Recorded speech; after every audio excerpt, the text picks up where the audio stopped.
parecía que no íbamos a tener temas y prácticamente no hemos repetido, se nos siguen sumando y tenemos un calendario prácticamente completo hasta fin de año.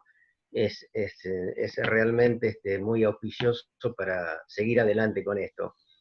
Bueno, hoy un tema que hasta ahora no habíamos tocado, tema sobre nuestras mascotas, en este caso el gato, que no tenemos que dejar de dar importancia a este tipo de mascotas, ya que si bien nosotros hoy en Argentina tenemos al perro como la mascota principal, la mascota de elección, pero creo que tenemos que ser muy conscientes a la hora de adoptar una mascota, qué mascota adoptar, en el caso de los perros, qué raza, en el caso, y por otro lado ver qué nos conviene, si un perro, un gato. Hoy existen países en el mundo donde ya el gato está desplazando al perro por un montón de situaciones que se están dando, es más autónomo, tiene otro comportamiento que nos permite tenerlo en otros lugares donde el perro no lo podemos tener.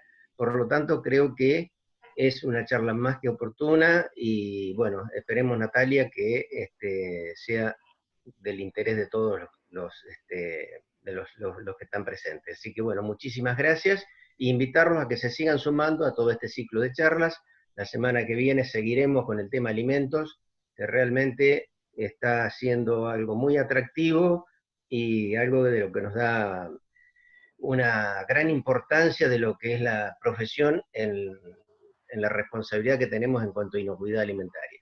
Así que bueno, muchísimas gracias a todos.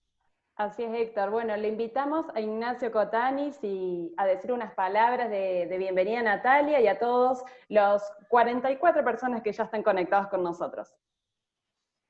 Gracias, Maricel. ¿Qué tal? Buenas noches.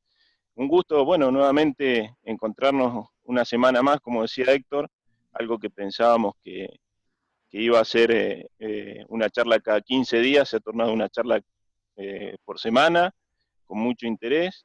Y bueno, como siempre digo, agradecer este acompañamiento desde la FEBA, y en especial hoy agradecerle a Natalia, una docente de nuestra casa de estudio que se ha prestado muy amablemente a esta charla, y que bueno, como vemos por la participación de mucho interés, no quiero agregar demasiadas cosas ya lo que dijo Héctor, solamente que bueno, que nuestras mascotas también generan un ámbito hoy en nuestros hogares que repercute, como siempre decimos, en una salud, porque el bienestar de ellas también influye mucho en nuestras familias, en el bienestar de nuestras familias. Así que bueno, esperamos que puedan disfrutar de esta charla, y nuevamente recordarles a nuestros graduados, a los colegas, que nos sigan contactando a través de la FEBA, de la facultad, y nos hagan llegar sus inquietudes para que podamos seguir sumando nuevas charlas.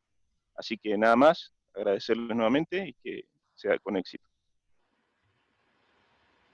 Muchísimas gracias, Ignacio. Y bueno, Natalia, otra vez te saludo y te presento. Natalia Casaux, ella es docente de la Universidad Nacional de La Pampa, de la Facultad de Ciencias Veterinarias, docente de la Cátedra de Pequeños Animales. También participa junto al doctor Alberto Meder en el Hospital de Pequeños Animales de dicha facultad. Así que muchísimas gracias. Estamos ya cercanos casi a las 50 personas, así que todo tuyo, Natalia. Bueno, muchas gracias. Bueno, en primer lugar agradecer a FEBA y a la Facultad de Ciencias Veterinarias por darme este lugar, ¿sí? de hablar un poco de gatos. Así que bueno, ya empiezo a compartir y agradecer a todas las personas que se unieron a esta charla, ¿no? Vamos a compartir pantalla.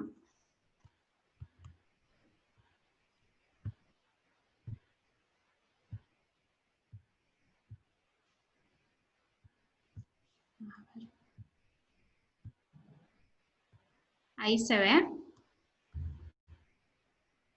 Ahí estamos viendo ya. Pone presentación, estamos ok. Listo. Bueno, el gato en sociedad, conductas normales y tips patológicos. Un poco para iniciar esta charla me gustó presentar esta imagen, ¿sí? Que es cómo quizás muchos propietarios ven a sus mascotas, a sus gatos, inclusive muchos veterinarios, ¿sí? Ven al gato como un ser que es un poco extraño, ¿sí? Quizás no muy demostrativo, y en realidad nada más lejano que esto, ¿no es cierto? En realidad, quizás la falla, ¿sí?, está en que no conocemos estas conductas normales, entonces se dificulta muchas veces conocer o poder identificar estas conductas que no son normales, y tenemos que empezar a reconocer estas cuestiones para poder también manejarnos como educadores de los propietarios, para que ellos también puedan reconocer todo este tipo de cuestiones referidas a la conducta de los felinos. Vamos a abordar algunos temas como son las características de la especie, conductas normales y las patologías asociadas, ¿sí? Esto que hablábamos de los tips patológicos. E iniciando un poco con lo que son las características de las especies, vamos a ver que el gato doméstico procede del Felis libica, que es el conocido gato de la sabana africana, ¿sí? Es un gato, lo que es la domesticación, comenzó hace unos 10.000 años atrás, cuando se comenzó a practicar la agricultura. El hecho de la cosecha y guardar las semillas hizo que atrajeran a los roedores, y eso a su vez atrajo a los felinos, que lo que hacían eran como hábiles cazadores, ¿sí?, a cazarlos, y les servía como fuente de alimentación. Esto el hombre lo vio como un beneficio, de manera que permitió que el gato se acercara, y se creó un beneficio mutuo. Por un lado, el felino se alimentaba, ¿sí?, de los roedores, y a su vez el hombre tenía alejadas las pestes que quizás podían traer estos roedores a sus semillas y a las cosechas que generaban. Una particularidad que tiene, que siempre me gusta manifestar, es que el gato, a diferencia del perro, ¿sí?, a lo largo de la evolución, siempre se ha seleccionado genéticamente para algún propósito el canino, ¿sí? Y el gato en realidad siempre mantuvo el mismo propósito, que es el de ser gato, ¿no es cierto?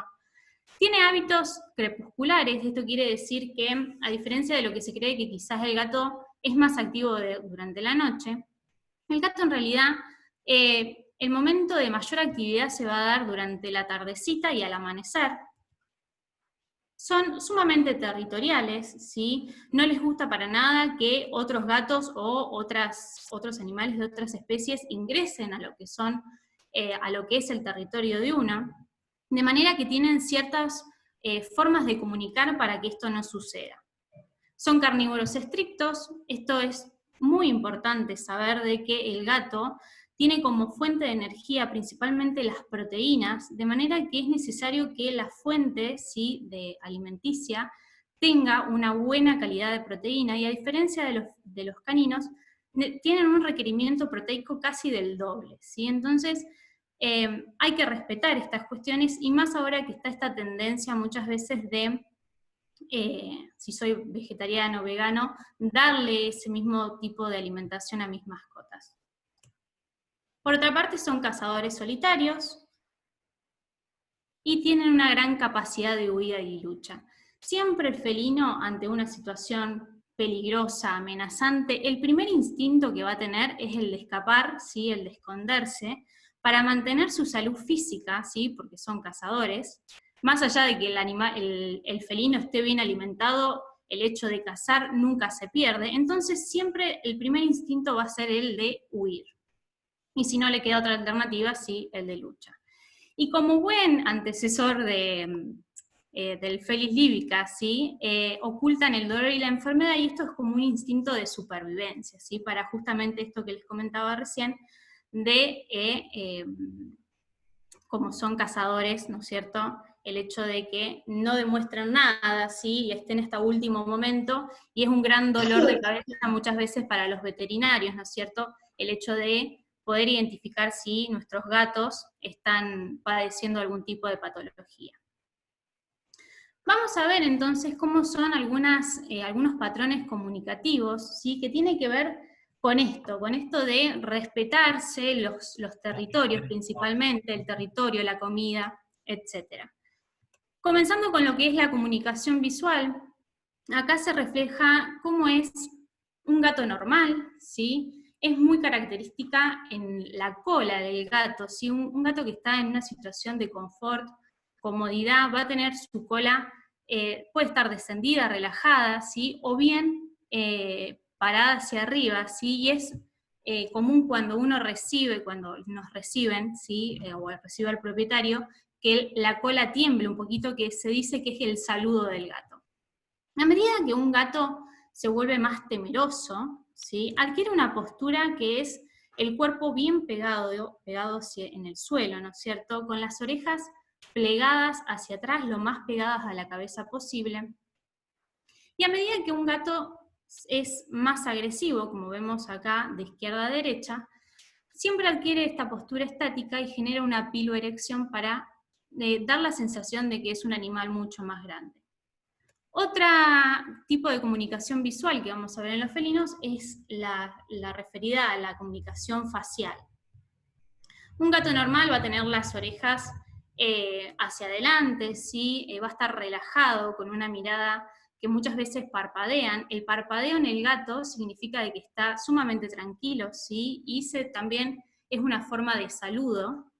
Y a medida que un gato se vuelve más temeroso, fíjense las orejas, como hoy les comentaba, ¿sí? Bien pegadas hacia atrás.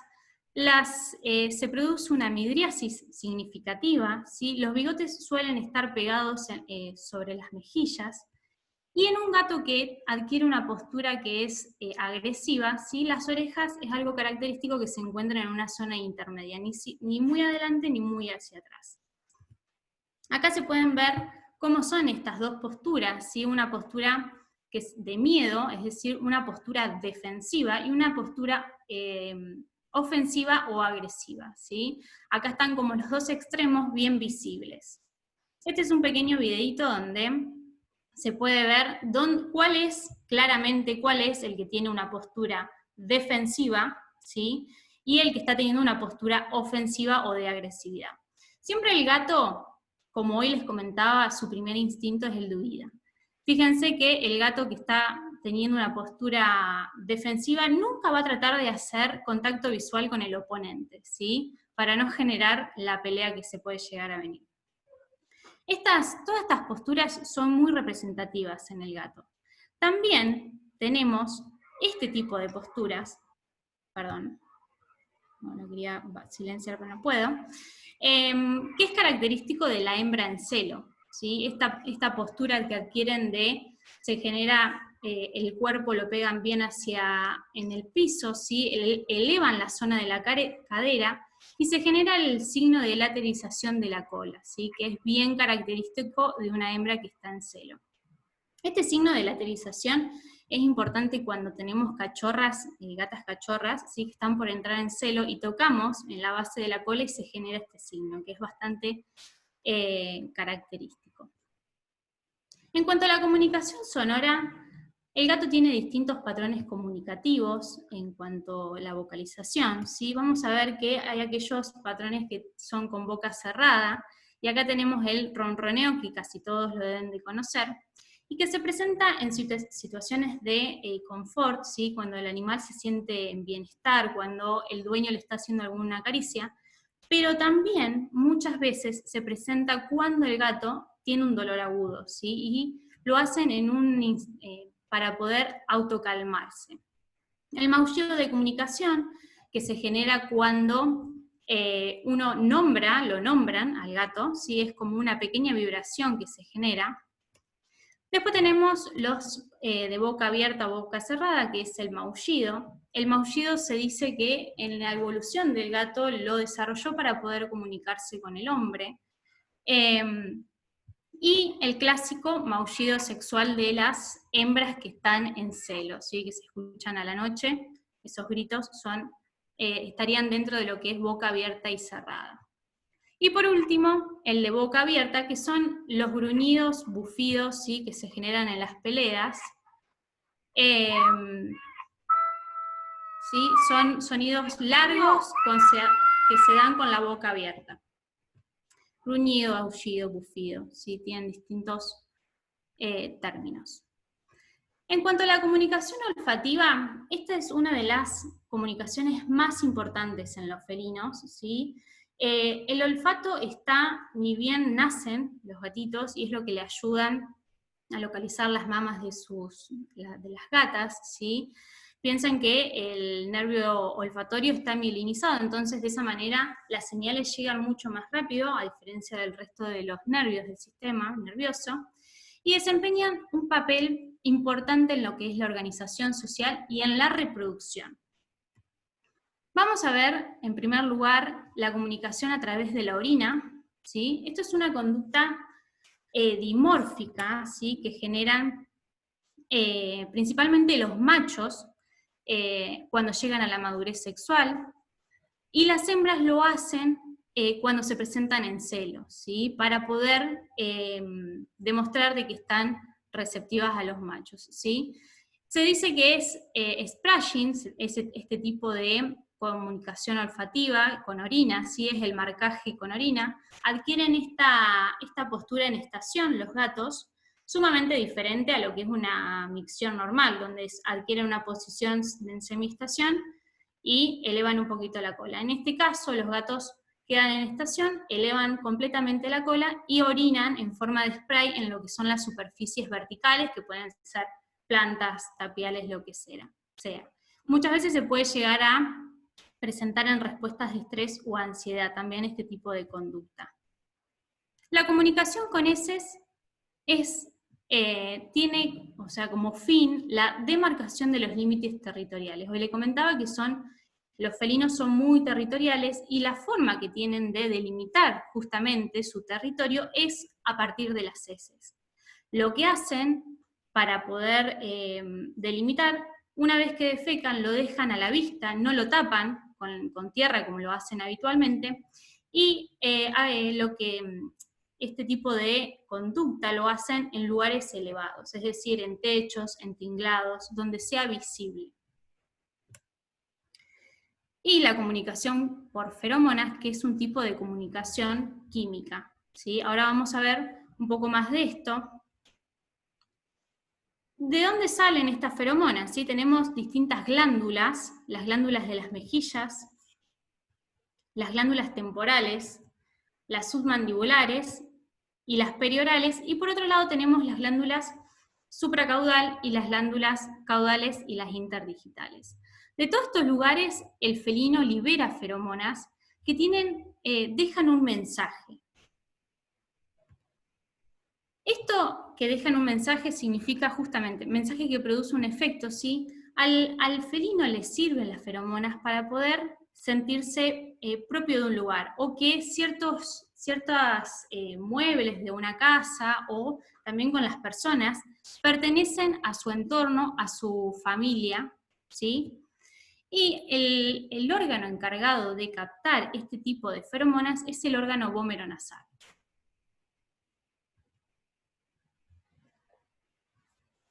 El órgano vómero-nasal se encuentra en lo que es entre el conducto nasal y la boca, ¿sí? Se encuentra por detrás de lo que son los incisivos, y lo que hacen cuando activan este órgano, una vez que olfatean las superficies donde se encuentran las partículas olorosas, generan lo que se denomina un boqueado. Muchas veces lo olfatean o también inclusive lo pueden lamer. Ahí se ve en el video que generan un boqueado, y en ese boqueado es lo que nosotros conocemos como reflejo de Flemen en los caballos. Lo que pasa es que el felino tiene un frenillo que no le permite revertir el labio, pero digamos, es exactamente lo mismo, y lo que hacen es, una vez que realizan este boqueado, permiten la apertura de los orificios que conectan con el órgano vómero-nasal.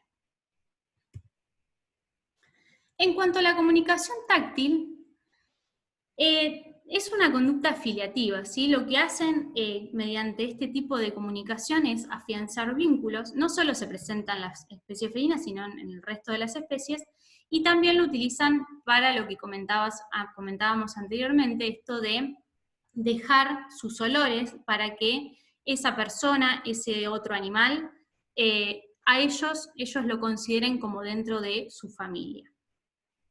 Vamos a ver que dentro de la comunicación táctil tenemos el halo-grooming, que es cuando ellos se acicalan, ¿sí? Unos con otros. Este tipo de acicalamiento habitualmente se da entre los cachorritos, la madre con los cachorritos, y también los adultos, ¿sí? No necesariamente la madre, sobre gatos de menor edad. Después tenemos lo que es el halo rubbing, que es el frotamiento que se genera, ¿sí? Como vemos acá, este es Forest y Polo, ¿sí? El frotamiento que se hace prácticamente con todos los miembros de un hogar, ¿sí? Uno cuando llega también, muchas veces hacen este tipo de conducta para dejar sus olores.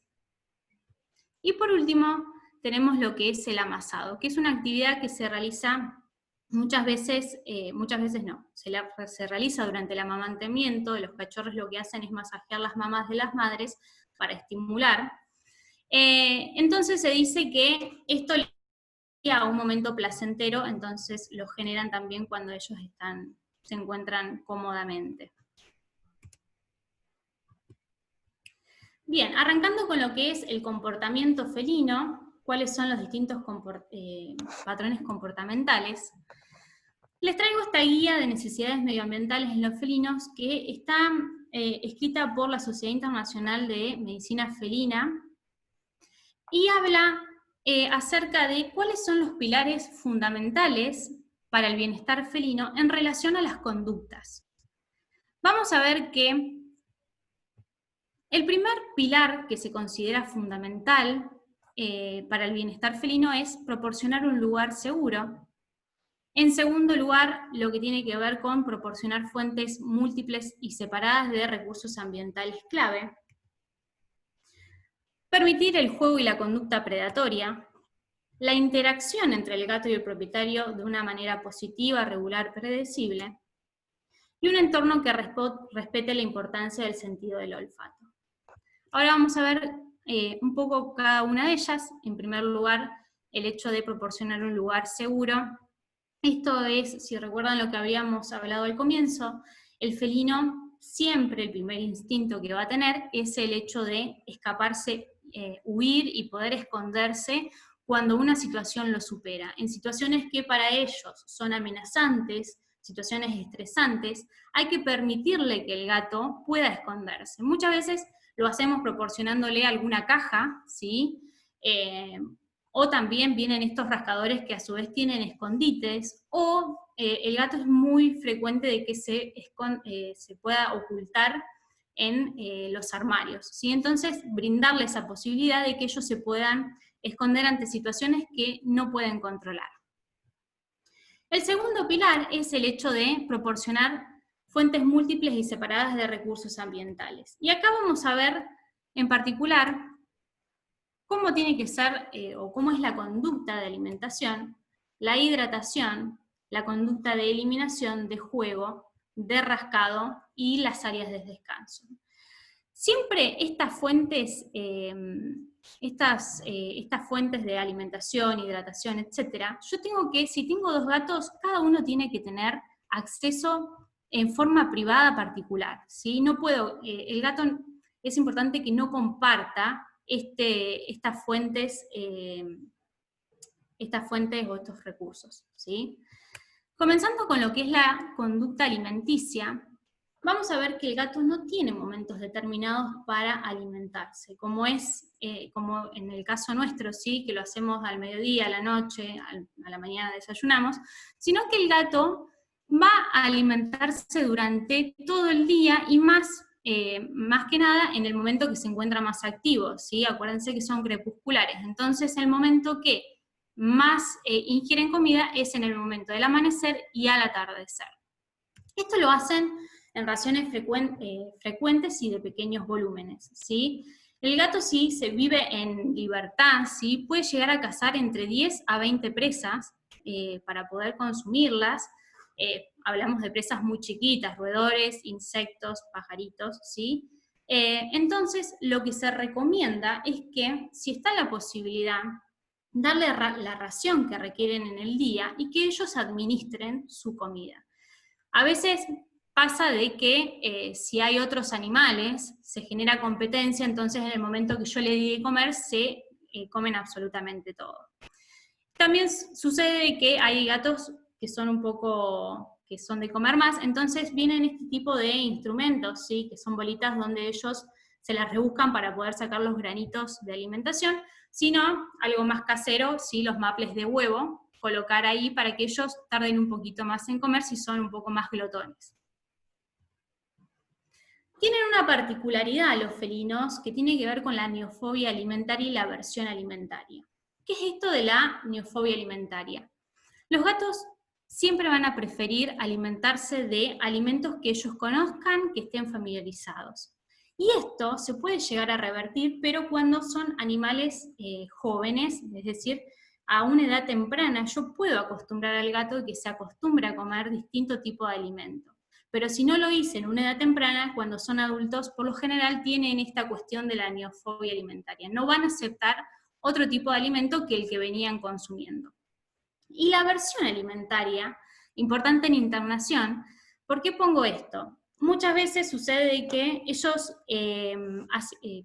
van a asimilar una comida, ¿sí? Con el momento en el que están viviendo.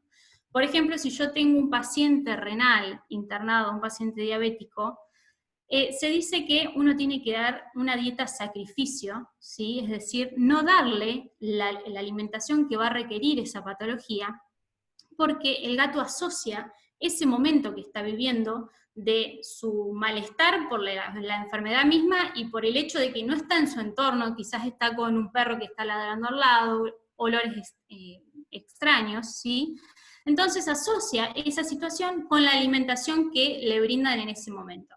Entonces, siempre hay que guardar ese alimento para la patología que necesita, una vez que yo le di el alta al paciente y se va a su casa. Porque si no, se genera esto de la aversión alimentaria, ¿sí? Si yo empiezo a dar el alimento que necesita para dicha patología en el momento de la internación, seguramente cuando llegue a la casa no lo va a querer consumir. En cuanto a la conducta hídrica, como como habíamos dicho que pertenecían al Felis libica, ¿sí? Este gato de África, tienen baja ingestión de agua, esto es algo que perduró en el tiempo, entonces siempre hay que estimular su consumo. Muchas veces, si son felinos que cazan, ¿sí? El agua puede llegar a provenir de sus presas, y si no, la forma de estimular el consumo de agua es poniendo distintos pocillos, varios pocillos en distintos lugares de la casa. Al gato hay algo que le encanta, que es el agua en movimiento, ¿sí? Entonces, a veces podemos usar este tipo de fuentes, ¿sí? O vienen los bebederos industriales, ¿sí? Para gatos, pero si no, estas fuentes también son aceptables, ¿sí? Esto también va a variar, como pongo acá, de la época del año, ¿sí? El tipo de alimentación que está recibiendo, si es una alimentación húmeda, seguramente el consumo va a ser menor. En cambio, si es una alimentación seca, el consumo por lo general tiende a ser mayor. En cuanto a la conducta de eliminación, sepan que la caja sanitaria para los felinos es como un templo, ¿sí? Tienen que estar en lugares apartados. Las superficies sueltas son muy importantes, ¿sí? A veces al gato no le gustan ciertas piedras, entonces hay que ir cambiándolas. N+1 significa esto de que yo tengo que tener la cantidad de cajas sanitarias según la cantidad de gatos más uno. Es decir, si yo tengo un gato, voy a necesitar 2 cajas. Si tengo 2 gatos, voy a necesitar 3 cajas. Y así sucesivamente según la cantidad que tengan. Y el ABCD de las cajas, significa que tiene que ser accesible, y esto es algo a tener en cuenta cuando tenemos gatitos pequeños, pequeños de edad me refiero, que no pueden ingresar, o pacientes, gatos gerontes, que quizás pueden llegar a tener algún problema articular, dolor, entonces se les complica para poder ingresar. Tienen que ser cajas grandes, acordes al tamaño del felino. ¿Y cómo es que nos damos cuenta si es una caja acorde o no? Cuando son cajas chicas, por lo general el felino cuando va a orinar, las manos delanteras las saca por fuera de la caja sanitaria, y otro signo que nos da cuenta de que esa caja no es la adecuada es que una vez que finaliza de orinar o de defecar, empieza a limpiar por fuera de la caja, ¿sí? Por fuera, no por dentro de donde se encuentran las piedras sanitarias. La caja tiene que estar limpia, ¿sí? Esto significa retirar la materia fecal todos los días, cambiar las piedras de forma regular, y deep pride, esto de que esté en un lugar privado, donde ellos se sientan tranquilos, donde no haya mucha circulación de gente, ruidos, etc. En cuanto a la conducta de descanso, los gatos pueden llegar a dormir hasta 16 horas por día. Esto igualmente lo hacen en intervalos de tiempo, ¿sí? No es que están durmiendo todo el día, sino que duermen 2 horas, se levantan, quizás se acicalan o hacen alguna otra cosa y siguen durmiendo por otras 2 horas. Cuando son cachorros, pueden dormir mucho más que cuando son adultos. Y algo que les gusta a los gatos es esto de las zonas elevadas, ¿sí? De encontrarse en una... siempre se recomienda, si son departamentos chiquitos, el hecho de poner como repisas donde ellos se puedan subir ahí, descansar. Eso les da seguridad y a su vez pueden tener una visión de todo lo que está pasando alrededor. En cuanto al acicalamiento, los felinos, el 8% del tiempo lo destinan a la higiene personal, ¿sí? No hay especie más limpia que el gato, ¿sí? Siempre se está acicalando y limpiando. Es una conducta que disminuye tensiones cuando ellos se encuentran en situaciones de estrés, y muchas veces este 8% se aumenta, ¿sí? Entonces pasan mucho más tiempo acicalándose. Y a los veterinarios nos da el hecho de el pelo en el gato, es un signo bastante importante, ¿sí? Uno cuando ve a los gatos con este pelo hirsuto, con nudos, puede llegar a pensar de que no está del todo bien, ¿sí? Quizás tenga algún tipo de dolor cervical que no le está permitiendo acicalarse, etc. Y lo que hablamos anteriormente, esto de refuerzo de los vínculos, el halo grooming. Siguiendo con lo que es el tercer pilar, el juego y la conducta predatoria, siempre el felino, vamos a ver que su juego está en relación a la conducta predatoria, ¿sí? Siempre el juego va a ser acechar, así sea un ratoncito de juguete, una plumita, lo que fuere, siempre va a estar tratando de demostrar este tipo de comportamiento, ¿sí? El hecho de acechar a la presa, ¿sí? Ir lo más cercano posible. El gato no tiene buena visibilidad a corta distancia, ¿sí? Sí, a larga distancia ellos ven muy bien, pero a medida que se acercan a la presa ven poquito. Entonces, acechan a la presa lo más cercanamente posible, y una vez que se encuentran bien cerca es cuando atacan y cazan, ya sea paloma, rata, lo que fuere, ¿no? Obviamente estos gatos corren el riesgo de adquirir ciertas infecciones, pero bueno, se los mostraba para ver. Y acá, fíjense que también, ¿sí? El juego tiene que ver con esto, el instinto de mostrar la secuencia de este comportamiento, y a veces sucede que los dueños se preocupan, porque dicen, ¿cómo si yo le doy de comer bien a mi gato, por qué me sigue trayendo lauchas, pajaritos, etcétera? Y esto tiene que ver que los centros que coordinan lo que es la saciedad y el comportamiento predatorio están controlados y dirigidos por núcleos hipotalámicos diferentes. Entonces, más allá de que el felino esté bien alimentado, va a seguir trayendo pajaritos, ratas, lo que fuere, ¿sí? Y derribemos este mito de que me está trayendo regalos, ¿sí? En realidad el gato trae esto que caza a la casa porque se siente en una zona segura donde no va a haber ningún tipo de competencia con otro animal. En cuanto a la interacción gato-propietario positiva, regular y predecible, tiene que ver con esto de que muchas veces se piensa que el gato es independiente, que no necesita socializar con nadie, ¿sí? Y nada más erróneo. Siempre hay que interactuar independientemente de la edad, ¿sí? Siempre hay que disponer de tiempo para poder estar con el gato, y hay un periodo importante en los felinos que es el periodo de socialización formativa, que se da entre las 2 y las 7 semanas de edad.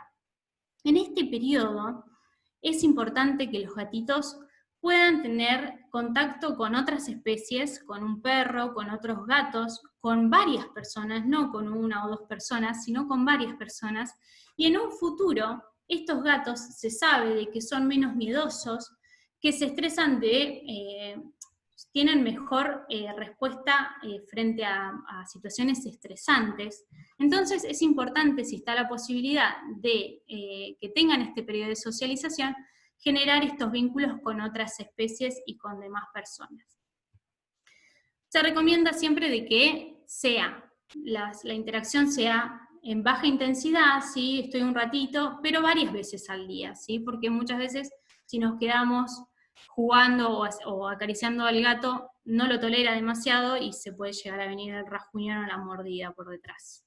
No forzar interacción, ¿sí? Si el gato no quiere, es mejor dejarlo, ¿sí? Siempre el gato cuando necesita atención te va a buscar, ¿sí? Se acerca, con la cabeza, ¿sí? Te golpea. Y recomendarle, algunos saben, otros no, a los propietarios, de que hay zonas que sí y zonas que no, ¿sí? Hay áreas correctas donde yo puedo acariciar al gato, y hay otras áreas que no lo son, ¿sí? Por lo general la cabeza y en la base de la cola. Y con respecto a lo que es un entorno que respete la importancia del sentido, esto que comentábamos hoy, para el gato es tan importante el hecho de poder dejar sus feromonas en lo que es la casa, en los muebles, porque eso le sirve para evaluar su entorno y maximizar su sensación de seguridad. Sé que, y ustedes como veterinarios tienen que comentarle esto a los propietarios, que si bien estéticamente no queda lindo esto, y que las paredes están con medias un poco manchadas por el rozamiento que generan habitualmente ellos, pero si sacamos estas feromonas, probablemente lo que siga es la marcación con orina, ¿sí? Que es mucho peor, ¿sí? Porque el olor del gato no es el más rico de todos. Entonces dejar estas feromonas que dejan ellos para que el gato se sienta seguro. Y de esta manera, ¿sí? Lo que hace es establecer su área de vida principal. Entonces, vamos a ver lo que es los tips patológicos asociados al estrés. ¿Cuándo es que se presentan estas distintas enfermedades que vamos a ver a continuación? Cuando no se respetan estos pilares, ¿sí? Los pilares que me van a garantizar a mí un bienestar de los felinos, cuando no se los provee, bien asociado a lo que es el estrés. Y si tenemos que definir lo que es el estrés, sí. Sí, Maricela. Ahí se me escucha. Vamos, 40 minutos, tenemos 65 personas conectadas, vamos súper bien en tiempo, todos atentos a toda tu presentación, así que vas re bien en tiempo, continúa tranquila, y a todos los oyentes saben que pueden hacer sus consultas en el chat para que las podamos responder al último de la presentación. Perfecto. Continúo entonces. Entonces, les decía, si tenemos que definir lo que es el estrés, es una reacción fisiológica del organismo en el que entran en juego diversos mecanismos de defensa para afrontar una situación que se percibe amenazante. ¿Cuáles son estos factores?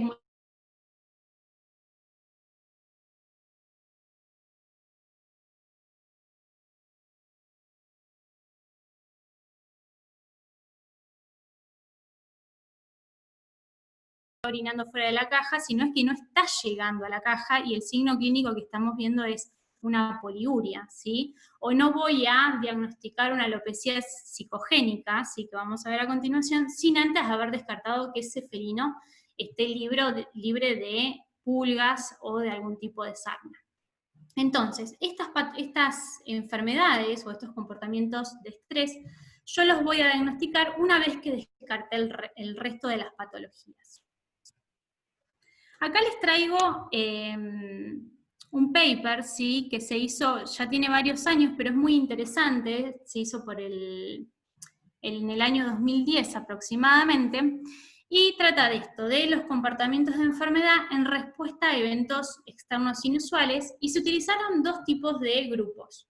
Un grupo que eran gatos sanos, y otro grupo de felinos que presentaban cistitis intersticial.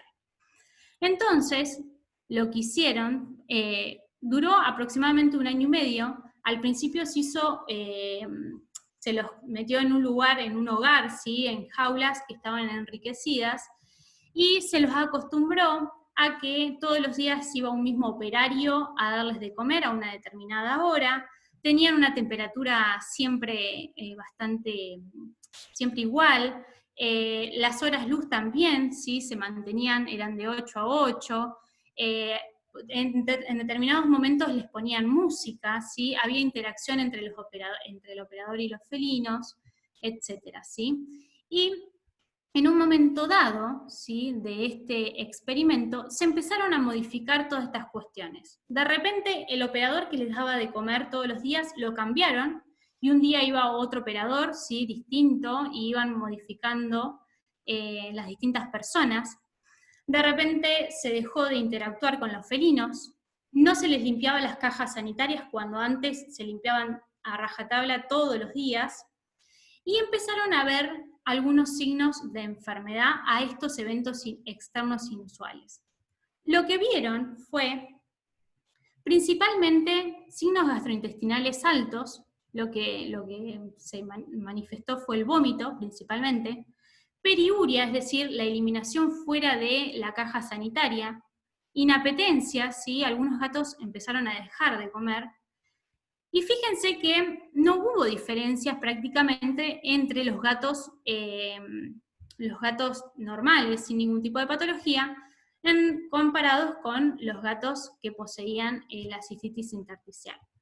Entonces, vieron que los signos que se manifestaban estaban asociados a estos eventos inusuales y no tenían que ver con el estado de enfermedad, como era el grupo de la cistitis intersticial. Por otro lado, lo que más manifiesto tuvo fueron los comportamientos de eliminación referidos al tracto gastrointestinal superior e inferior, ¿sí? Vómitos y diarrea fue en este estudio lo que más se vio, y al tracto urinario inferior, y bueno, la inapetencia o anorexia.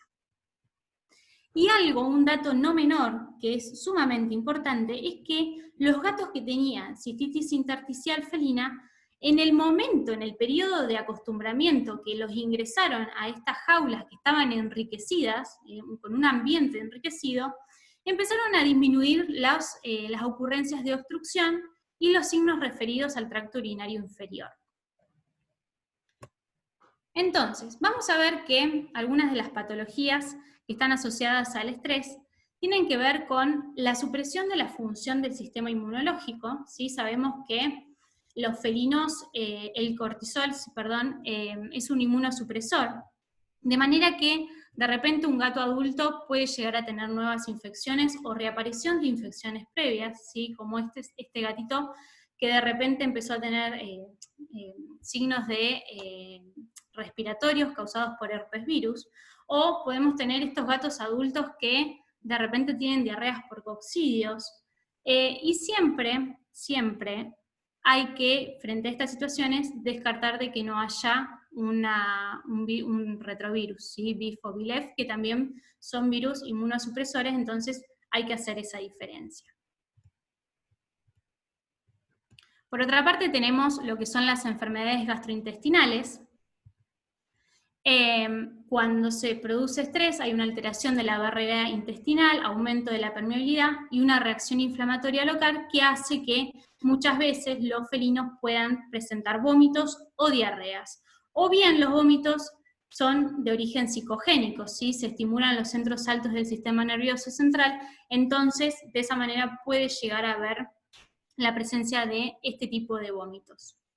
Por otro lado, tenemos el FLUT, y dentro de las causas de las distintas patologías que están en relación a las enfermedades del tracto urinario en los felinos, la principal, ¿sí?, tiene que ver con la cistitis idiopática o la cistitis intersticial felina. Ya prácticamente se está desterrando esto de hablar de cistitis idiopática, sino de hablar de cistitis intersticial felina. Se sabe que estos pacientes lo que tienen es la capa esto representaría lo que es la vejiga, y la capa interna de glucosaminoglicanos en estos pacientes tienden a ser de menor espesor o de menor calidad. Entonces los solutos que presenta la orina tienden a irritar y a generar el proceso inflamatorio. Y por otra parte, se sabe que se han hecho en pacientes con este tipo de patologías biopsias de la vejiga y se encontró mastocitos, ¿sí? Como un subproducto del estrés que se ubicaban a nivel de la submucosa de la vejiga. Este tipo de patologías es una cistitis inflamatoria estéril, ¿sí? Y genera mucho dolor. Me pareció interesante traerles este gráfico de torta, ¿sí? Para poder ver cuáles son las patologías más frecuentes que se dan en los felinos en relación al FLUT, y vean que la cistitis idiopática, ¿sí? O cistitis intersticial, representa entre el 55 y el 65%, y en segundo lugar se encontrarían lo que son los tapones uretrales y los urolitos, ¿sí? Entre un 10 al 21%, 15-21%. Esto es muy interesante porque fíjense el porcentaje que representan las infecciones, ¿sí? Las cistitis bacterianas, ¿sí? El error que se comete muchas veces frente a pacientes que presentan cistitis, dar antibióticos, ¿sí? Y generar esta resistencia bacteriana cuando la principal causa, ¿sí? Es de tipo inflamatorio y uno únicamente lo resuelve manejando el dolor. Siguiendo con lo que son las enfermedades asociadas al estrés, tiene que ver con las alteraciones dermatológicas, y acá hablamos principalmente de la alopecia psicogénica como la causa más común dentro de las enfermedades dermatológicas. Y acá justamente hoy les comentaba, ¿sí? Que muchas veces los felinos lo utilizan para disminuir tensiones, pero cuando este estímulo persiste, ¿sí? El gato sigue estresado, este acicalamiento se vuelve cada vez mayor, ¿sí? Se vuelve un círculo vicioso, entonces empiezan a generar este tipo de alopecias. En relación a los cambios de comportamientos que se producen por el estrés, el primero que pongo es la anorexia, y creo que es la más complicada de todos, porque muchas veces se desencadenan problemas metabólicos, principalmente hablamos de la lipidosis hepática, y se da principalmente en estos pacientes que son un poquito más gorditos o tienen sobrepeso, que dejan de comer, ¿sí? Por el estrés que les generan, y eso conlleva a lo que es una lipidosis hepática. También tenemos lo que es el marcaje con orina, ¿sí? Frente a situaciones estresantes, esta conducta puede empezar a producirse, ¿sí? Mayormente e inclusive en el interior de la casa, y esto se genera justamente porque se libera la vasopresina, que es un neurotransmisor de la conducta de marcaje, y en situaciones estresantes este neurotransmisor aumenta. Por lo tanto, va a aumentar la conducta de marcaje. Y por último, lo referido al comportamiento agresivo, ¿sí? Estas conductas muchas veces son un tipo de amenaza o un desafío, ¿sí? Hablamos de un desafío porque entraría dentro de lo que son la agresividad pasiva, esto de que, por ejemplo, el gato no me deja entrar a algún lugar, ¿sí? O no deja entrar a otro gato a un sitio, ¿sí? Eso es como un desafío, o directamente lo que tiene que ver con el ataque dirigido, que puede ser a uno o más individuos. En esta situación vemos, esto es fíjense que se ve el gatito, bueno, no sé si llegaron a ver, hay un gatito afuera en el tapial, y lo que se genera en este video es la agresividad redirigida, ¿sí?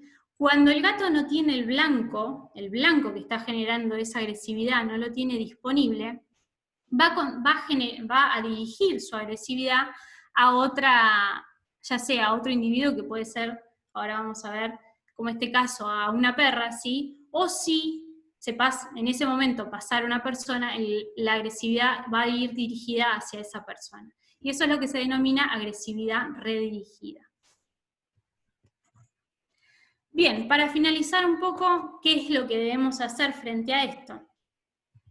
El medio ambiente acá es fundamental, ¿sí? Tener casas donde nosotros podamos brindar un bienestar felino, justamente recordando los pilares fundamentales, poder brindarle todas las comodidades y todas aquellas situaciones donde ellos puedan demostrar sus conductas normales, ¿sí?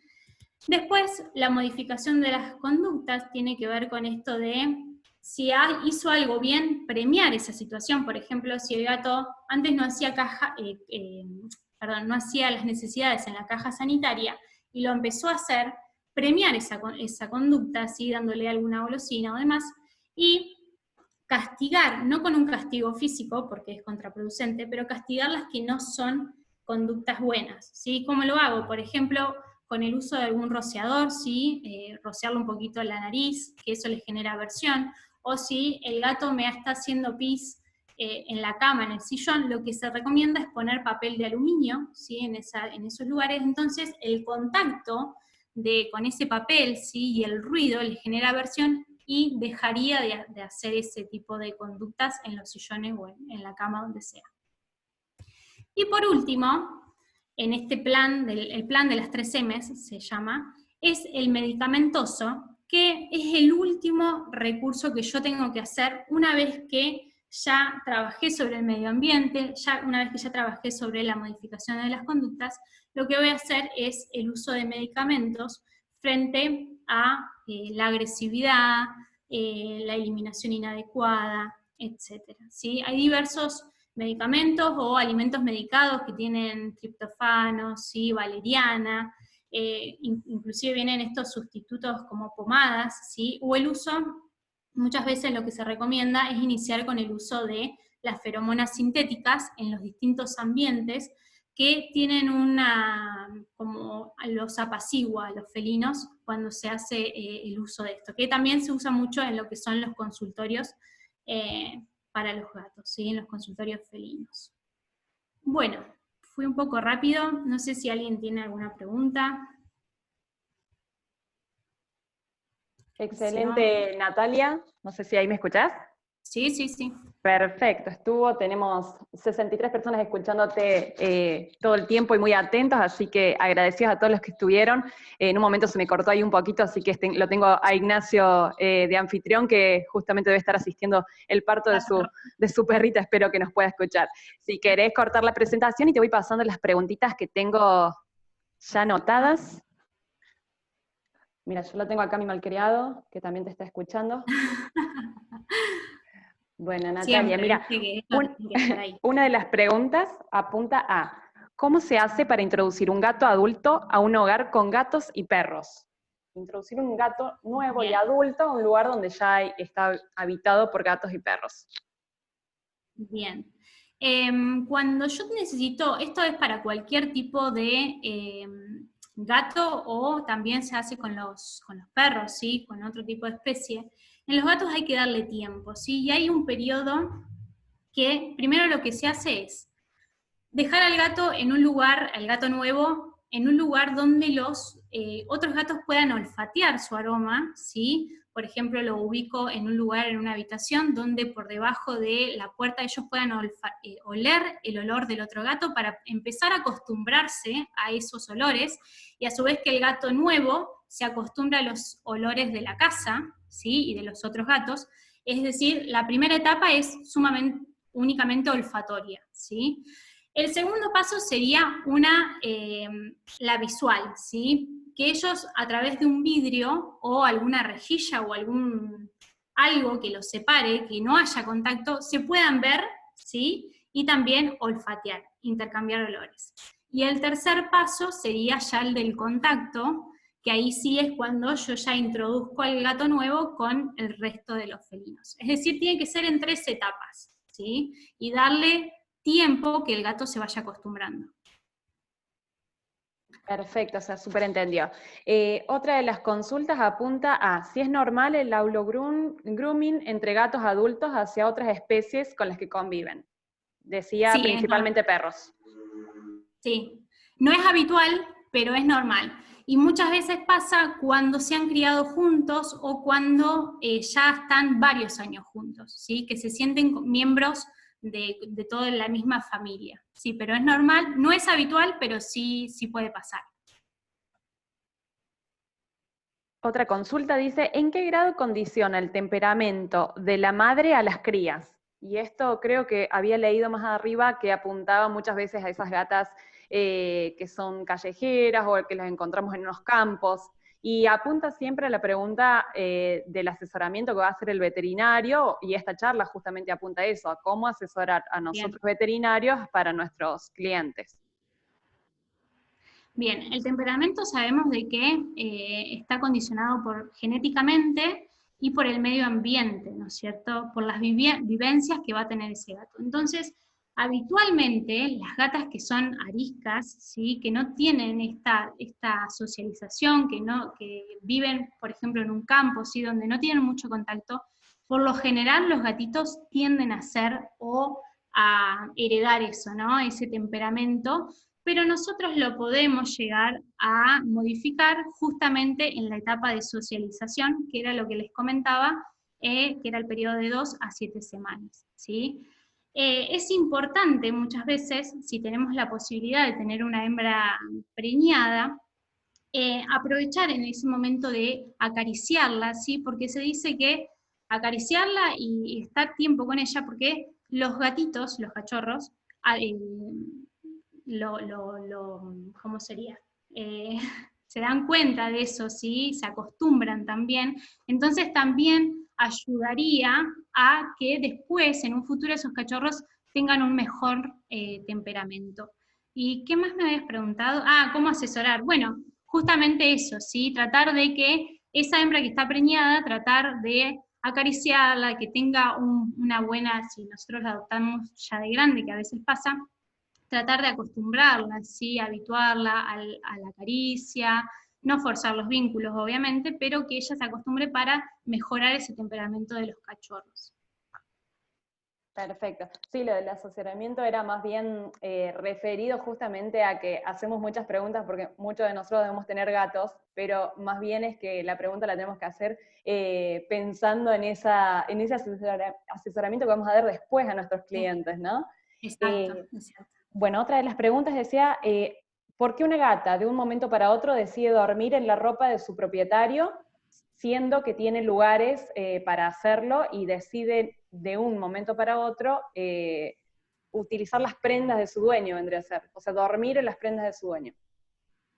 Bueno, esto pasa, no, la verdad que científicamente no lo sé, pero pasa mucho cuando hay un vínculo fuerte con alguna persona de la familia, ¿sí? El hecho esto de tratar de buscar remeras, ¿sí? o ropa, ¿sí? de esa persona en particular y acostarse sobre ellas dejando sus olores también. No sé si hay algún fundamento científico, la verdad que lo tendría que buscar, y si alguno quiere aportar a esta pregunta, bienvenido sea, pero sé que tiene que ver mucho con este vínculo que a veces se genera con ciertas personas de la familia.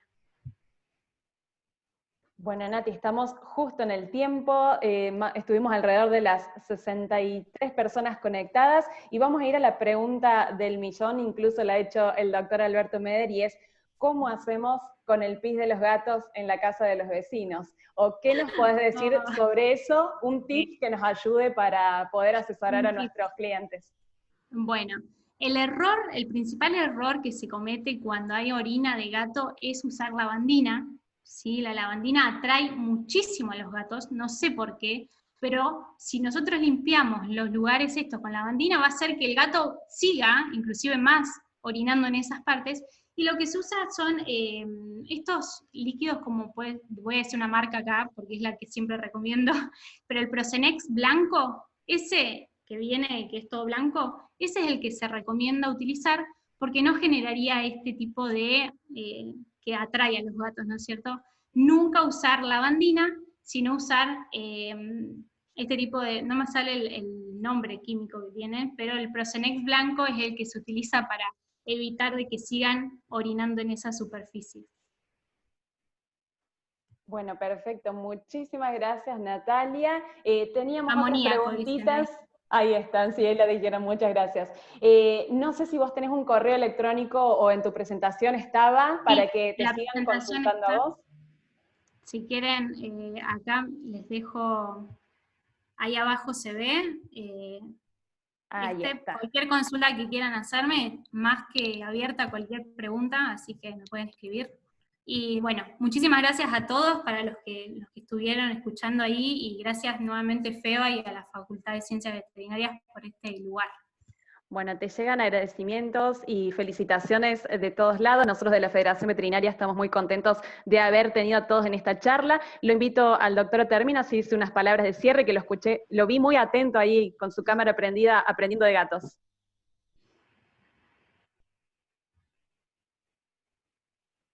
Vas a tener que prender el audio, Héctor. Ahí está.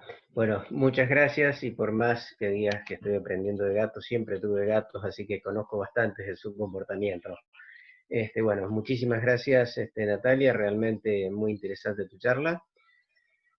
Por supuesto, agradecerle a la facultad, y seguirlos esperando para las próximas charlas de todos los martes, y a su vez a todos aquellos por ahí los invito a que controlen la página web tanto de la facultad como de la Federación Veterinaria Argentina, porque se están dictando cursos a distancia.